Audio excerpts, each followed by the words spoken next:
पाहिलं तर सगळे शिवसेनेचे जिल्हा प्रमुख कार्यकर्ते पदाधिकारी यांच्यासह मी एक दिवसाचा मराठवाड्याचा एक मी दौरा नाही म्हणणार पण मराठवाड्याची भेट घेतली, शेतकऱ्यांची भेट घेतली. कारण तुम्हाला सर्वांना कल्पना आहे आजपर्यंत काही आसमानी संकट आलेलं नाही अशातला भाग नाही, आपत्ती आलेली नाही अशातला भाग नाही, परंतु यावेळेची आपत्ती ही भयानक आणि भीषण आहे. जणू काही आभाळ फाटलं म्हणजे काय हे दाखवणारी परिस्थिती आहे.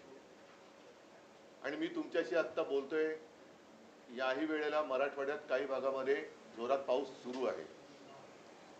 या पावसाने हातातोंडाशी आलेला शेतकऱ्याचा घास, आता हा केवळ शेतकऱ्याचा घास नाही तर आपल्या सगळ्यांचा घास हा अतिवृष्टीने हिरावून घेतलेला आहे.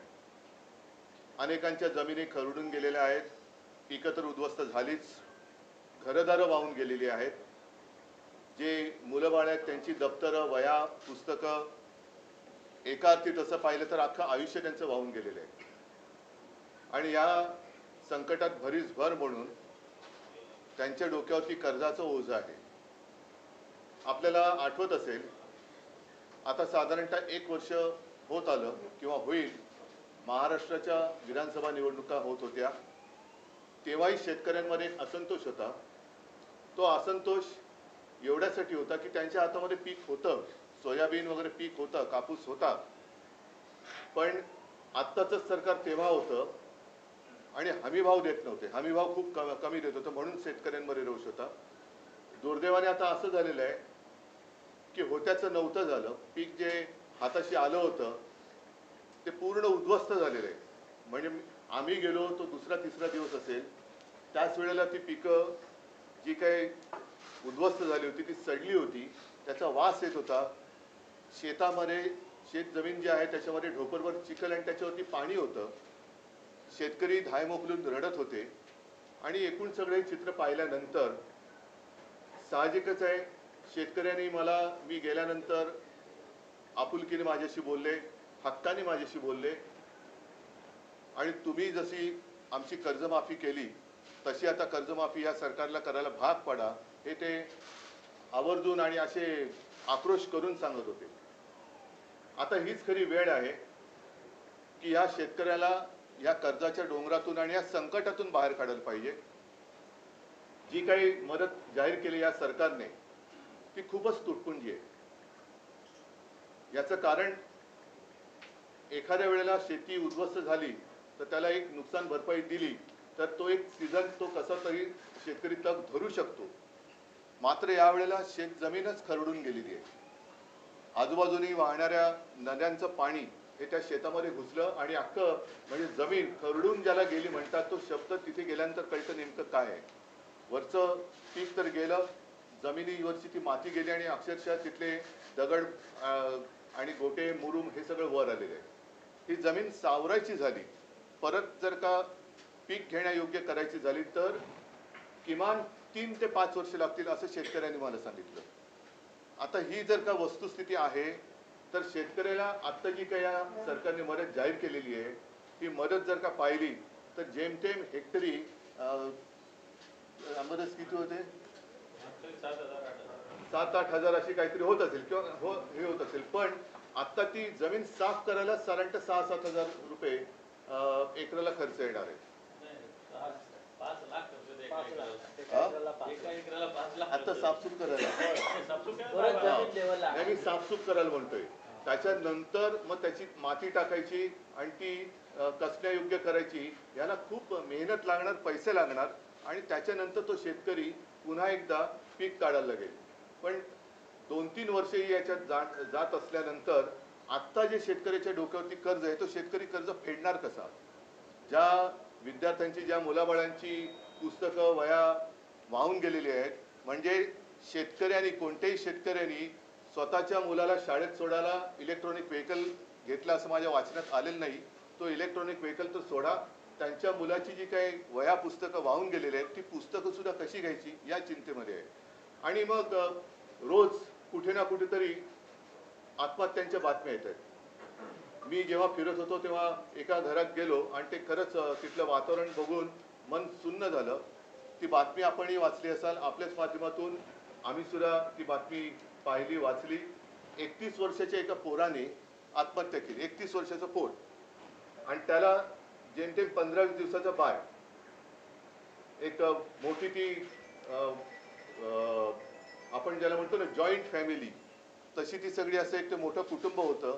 हा करता करविता पोरगा, डोक्यावरती हे सगळं कर्जाचं ओझं. त्यांना विचारलं मी कर्ज किती, तर 2 लाखाचं कर्ज.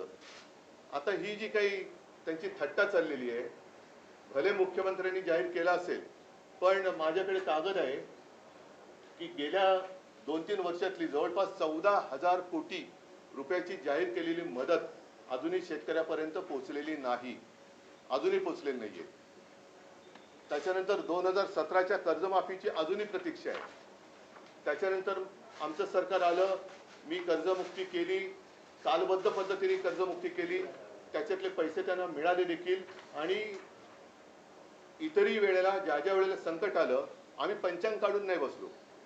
जे आता मुख्यमंत्री म्हणतात मला याच्यात राजकारण आणायचं नाही, पण जर का केवळ शेतकऱ्यांना न्याय त्यांचा मिळवून द्या, त्यांना मदत करा असं बोललं, याच्यात जर का मुख्यमंत्र्यांना राजकारण वाटत असेल, मग जरूर ते राजकारण त्यांनी समजावं. याचं कारण आपणही बघितलं असाल की मुख्यमंत्री तिथे गेल्यानंतर ज्या शेतकऱ्यांनी मदत नेमकी कधी आणि किती करणार एवढं विचारल्यानंतर ते बाबा राजकारण करू नको, आणि त्याच्या मागे पोलीस लागले. मग ही कुठली लोकशाही आहे, कुठलं सरकार आहे, कशासाठी तुम्ही राज्य करताय? ही विविध नैसर्गिक आपत्तीमध्ये झालेल्या नुकसानी करता मंजूर करण्यात आलेल्या निधीची यादी आहे. आणि ती साधारणतः अवेळी पाऊस पासून ढगाळ वातावरण, सततचा पाऊस, सतत धार ज्याला म्हणतो, अतिवृष्टीमध्ये आहे, चक्रीवादळ आहे, हे साधारणतः मार्च 23 पासून गेल्या काही वर्षातली आहे. ती 14,000 कोटी, 13,000 काय 800 काहीतरी कोटी, म्हणजे साधारणतः 14,000 कोटीची जाहीर झालेली रक्कम अजून त्याच्या हातात मिळालेली नाहीये. आणि म्हणून आमची मागणी अशी आहे की या शेतकऱ्याला सरसकट कर्ज मुक्त केलं पाहिजे. आणि त्याचबरोबरीने ज्याप्रमाणे पंजाबमध्ये मी ऐकलं की तिथे हेक्टरी 50,000 रुपये हे शेतकऱ्याला त्यांनी कालबद्ध कार्यक्रम ठरवून जाहीर केलेले आहेत, याला म्हणतात सरकार. तसंच महाराष्ट्रामध्ये सुद्धा एक आहे ना, पंजाबमध्ये 1600 आणि हिमाचलला 1500 कोटीची मदत पंतप्रधानांनी केली, अजूनही आपल्याकडे केलेली नाहीये.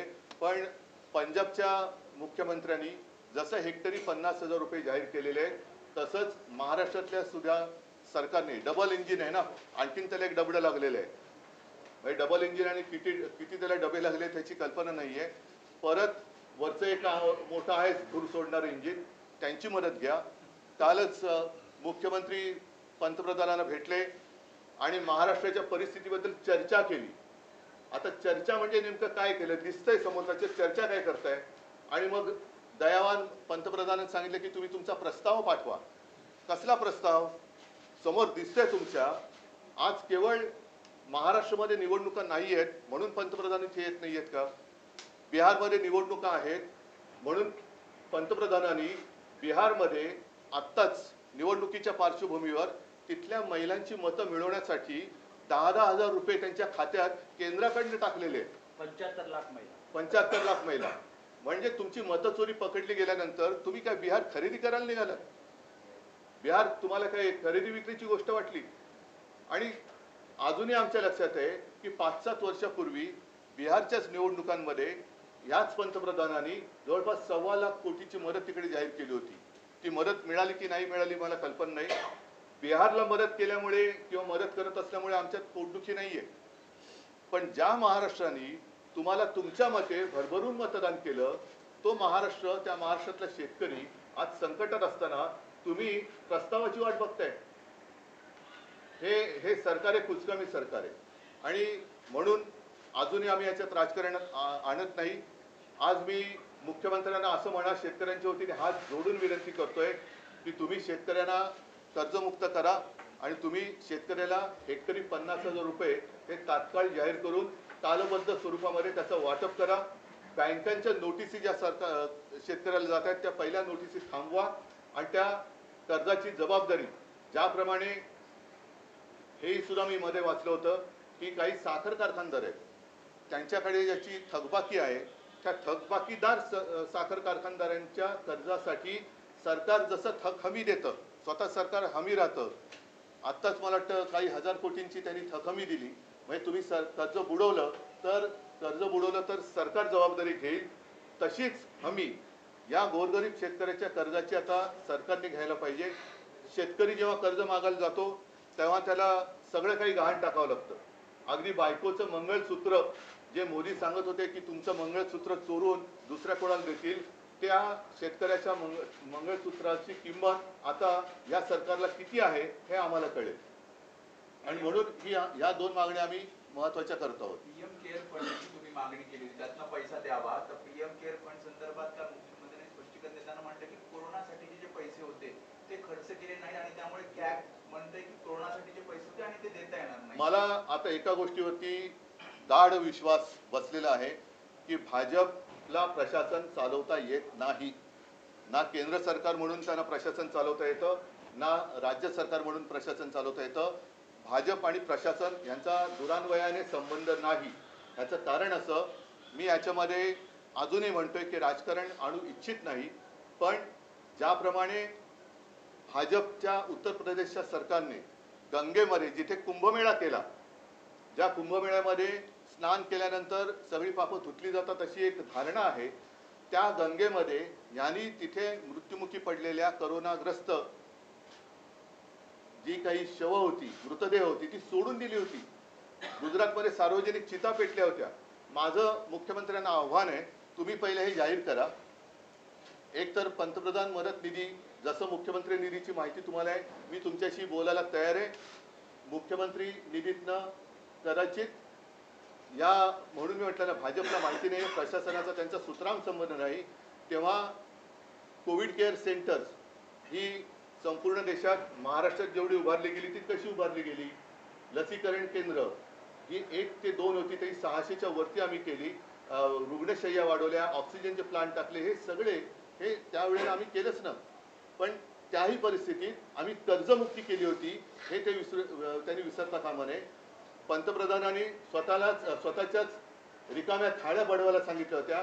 त्यावेळेला आम्ही जनतेला 5 रुपयात शिवभोजन दिलं होतं, हे मुख्यमंत्र्यांनी विसरता कामा नये. आणि मला असं वाटतं की या विषयावरती आपण जरूर बोलू शकतो. मात्र आत्ता ताबडतोब पंतप्रधान मदत निधी जो आहे त्याच्याबद्दल कोणालाच माहिती नाही. त्याच्यात लाखो करोड रुपये तुम्ही पैसा कुठून आणायचा हा प्रश्न विचारता तुम्ही, म्हणजे ते.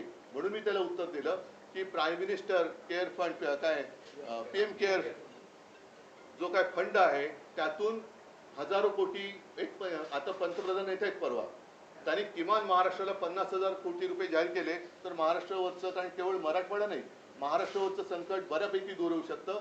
नाहीतर मग पीएम कोणाची केअर घेत आहेत? पीएम केअर म्हणजे कोणाची केअर? आत्ताच ते द्या ना. बाकी करोना काळातलं काढायचं असेल ना उणं माझी तयारी आहे. तुम्ही काय केलं, आम्ही काय केलं, याच्यावरती चर्चा होऊ शकते. पण दरवेळेला अंगलट आल्यानंतर फाटा फोडायची मुख्यमंत्र्यांची जी काही सवय आहे, त्याच्यात मी, त्या सापळ्यात मी अडकणार नाही. आत्ता पहिलं माझ्या महाराष्ट्रातल्या शेतकऱ्याला कर्जमुक्त करा आणि त्याला हेक्टरी 50,000 रुपये हे मदत करा, ही आमची मागणी आहे. उद्धवजी, पण त्यात मुख्यमंत्र्यांचं असं म्हणणं आहे की पंतप्रधानांनी सांगितल्यानंतर हा एक विशेष निधी करण्यासाठी राज्याच्या मुख्यमंत्र्यांना परवानगी मिळाली. आणि त्यात आणखी एक सांगतो, त्यात नाही ऐका, त्यात एक सांगतो, त्या समजा 600 कोटी जमले असतील, त्याच्यात एक मिनिट ना, त्याच्यामध्ये भाजपच्या सगळ्या आमदार खासदारांनी सगळे पैसे हे पीएम केअर फंडात दिले होते. त्याच्यामुळे देवेंद्र फडणवीसांना महाराष्ट्राच्या मुख्यमंत्री सहायता निधीबद्दल बोलण्याचा अधिकारच नाहीये. तुम्ही पुढे बोला.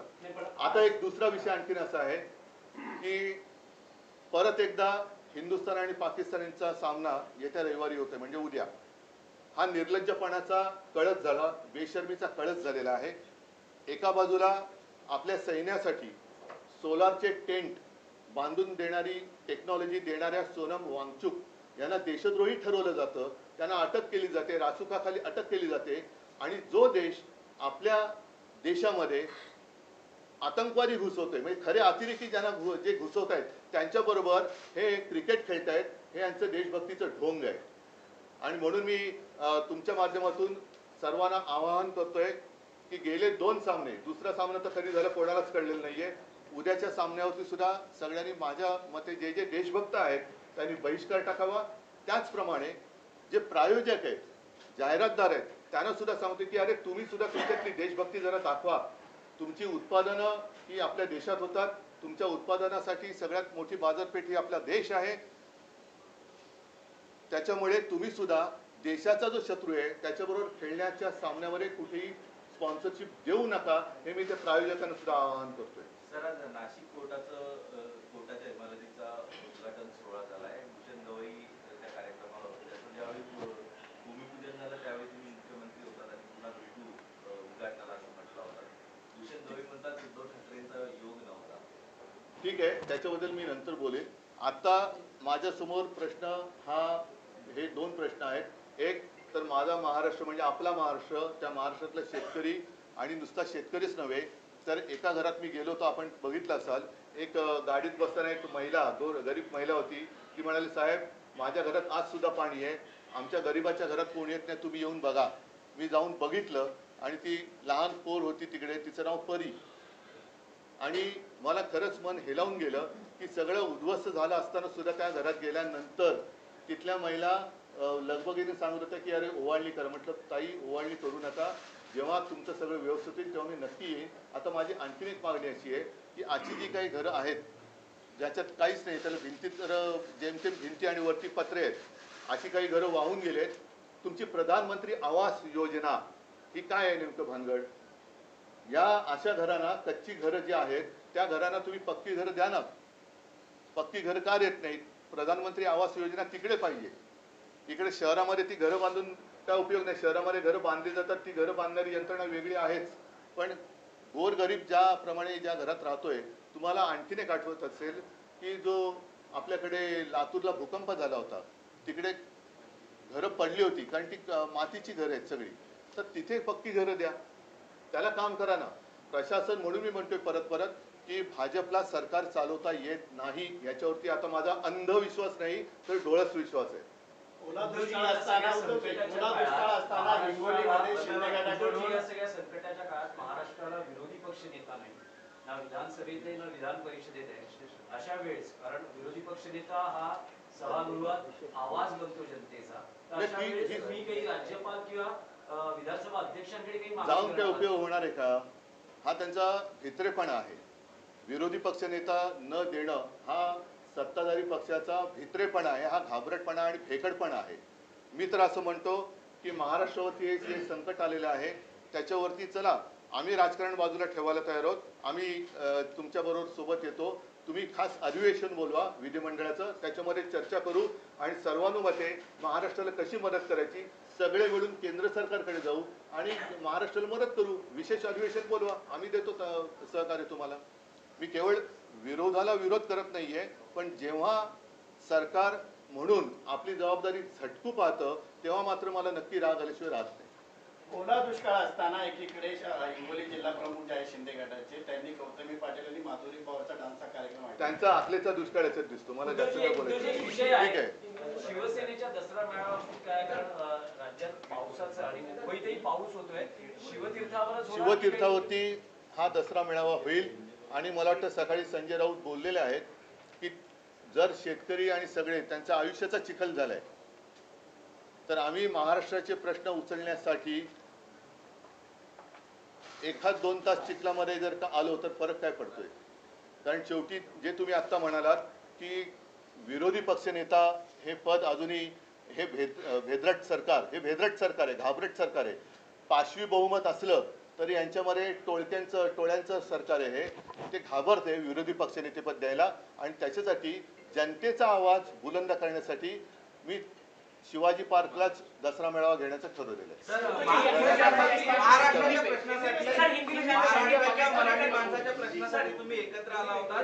दसरा मेळाव्यात 2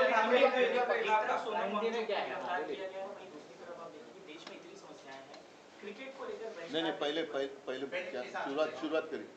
किसानों के मुद्दे पर आते हैं सर. महाराष्ट्र के किसानों को लेकर इतनी परेशानी है और जिस तरह से राज्य सरकार अभी भी यहाँ पर पहुँच नहीं रही है. एक और मुद्दा निकल कर आया है कि जो दौरे हो रहे हैं, लगातार दौरे हो रहे हैं लेकिन मदद नहीं पहुँच रही है, तो ऐसे में आपकी क्या प्रतिक्रिया होगी? मैं कल परसों ही वहाँ जाकर आया हूँ। मेरे साथ सारे मेरे साथी थे। वहाँ के भी लोकल हमारे सांसद, विधायक, हमारे जिला प्रमुख, अन्य सारे कार्यकर्ता भी थे। और मेरे हाथ में तो कुछ नहीं है, आज तो मेरे हाथ में सत्ता नहीं है, लेकिन जितने काश्तकार मुझे मिले रो रहे थे, क्योंकि उनका जीवन ध्वस्त हो गया है। सिर्फ खेती का नुकसान नहीं हुआ है, उनका पूरा घर दार कुछ नहीं रहा बाकी। तो ऐसी स्थिति में अगर हम कुछ मांग करें, मांग करने की आवश्यकता नहीं होनी चाहिए। सरकार ने अपने आप कुछ चीजें करनी चाहिए। जिस तरीके से हमारे माननीय मुख्यमंत्री महोदय गए, उप मुख्यमंत्री वो भी गए, उन्होंने क्या किया, कौन सी भाषा में उन्होंने बात की, आप सारे लोगों ने देखा है। और सब स्थिति देखने के बाद हमने दो मांग की है। एक तो जिस तरीके से जब मैं चीफ मिनिस्टर था, मैंने पूरे काश्तकारों का कर्जा माफ किया था, तो आज स्थिति उससे भी बुरी है, खराब हुई है। और हम चाहते हैं, हम मांग करते हैं कि तत्काल महाराष्ट्र के जितने सारे काश्तकार हैं उनका कर्जा माफ करना चाहिए, माफ होना चाहिए। साथ ही साथ खेती का जो नुकसान हुआ है, जो उन्होंने मदद जाहिर की है, वो बहुत ही कम है। और इसलिए पर हेक्टर जिस तरीके से पंजाब ने किया है, 50,000 रुपया पर हेक्टर तुरंत दे दे, ये दो हमारी मांग है। सर, मुख्यमंत्री का कल बयान आया, उन्होंने कहा कि कोरोना के समय पीएम केयर फंड का इस्तेमाल नहीं हुआ और इसीलिए अब राज्य सरकार उसका उपयोग नहीं कर पा रही है। मुझे दया आती है मुख्यमंत्री जी की स्थिति पर, और मेरा तो अब विश्वास है कि भारतीय जनता पार्टी और प्रशासन का कुछ भी संबंध नहीं है। इन लोगों को सरकार चलानी नहीं आती है, ना ही केंद्र की सरकार वो चला सकते हैं, ना ही राज्य की सरकार। कोरोना के समय में जिस तरीके से उत्तर प्रदेश में जहाँ पर कुंभ मेला हुआ था, और माना जाता है कि माता गंगा हमारी पवित्र नदी है, जिसमें अगर स्नान करते हैं तो पवित्र हो जाते हैं, ऐसे हमारी मान्यता है। उसी गंगा में उन्होंने जितने सारे मृत्यु हुए थे कोरोना के समय में, उनकी सारी लाशें वहाँ ऐसी छोड़ दी थी। क्या ये प्रशासन है? गुजरात में जिस तरीके से सार्वजनिक मतलब पूरे मैदान में चिता जल रही थी, वो चित्र आपने महाराष्ट्र में नहीं देखा।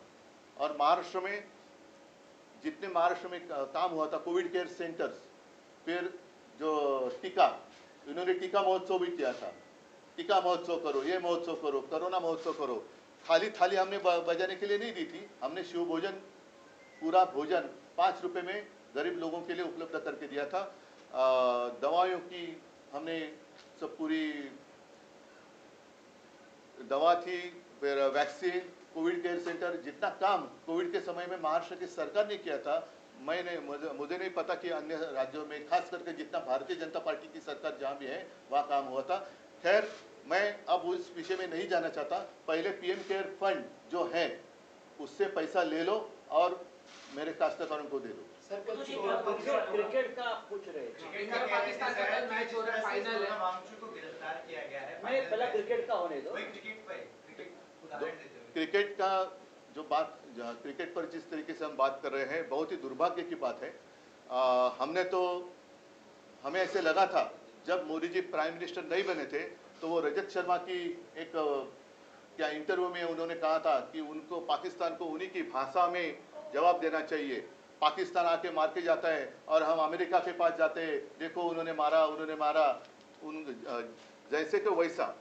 और एक लगा था कि अरे कुछ तो है, लेकिन अब जिस तरीके से व्यवहार हो रहा है, मतलब सोनम वांगचुक जिन्होंने अपने जितनी फौज है वहाँ, तो आपने देखा होगा कि जो एनवायरमेंट, ठंड होती है तो बहुत ही कड़ी ठंड होती है और वहाँ रहना मुश्किल होता है। ना बिजली का पता है, ना पानी की कोई कुछ व्यवस्था है। और ऐसी स्थिति में उन्होंने एक टेक्नोलॉजी डेवलप की है, सोलर टेंट। मतलब जो वांगचुक अपने फौज के लिए इतना काम कर रहे हैं, उनको आपने देशद्रोही ठहराया और उनको रासुका के अंदर अरेस्ट किया। और जो देश, पाकिस्तान हमारे देश में आतंकवाद फैला रहा है, उनके साथ आप क्रिकेट खेल रहे हैं, ये कौन सी देशभक्ति आपकी? और मैं आपके माध्यम से सारे देशभक्तों को आह्वान, मतलब विनती कर रहा हूँ, पिछले 2 मैच में जैसे आपने बहिष्कार किया था, वैसे कल के मैच का बहिष्कार करें और खास कर जितने सारे स्पॉन्सर्स हैं उनको भी कहता हूं कि अरे कुछ तो अपने देश के लोग हैं उनकी कदर करो। आपका पूरा व्यवहार अपने देश में होता है, आपका जो माल है, आप जितने सारे प्रोडक्ट्स हैं, मार्केट अपने देश में है, और देश के लिए आप कल की जो मैच होने जा रही है उसका समर्थन ना करें और उसके लिए स्पॉन्सरशिप ना दें। ये मेरे उनसे तो जी देश की राजनीति से जुड़ा हुआ नहीं, ठीक है, चलो, धन्यवाद। जय हिंद, जय महाराष्ट्र।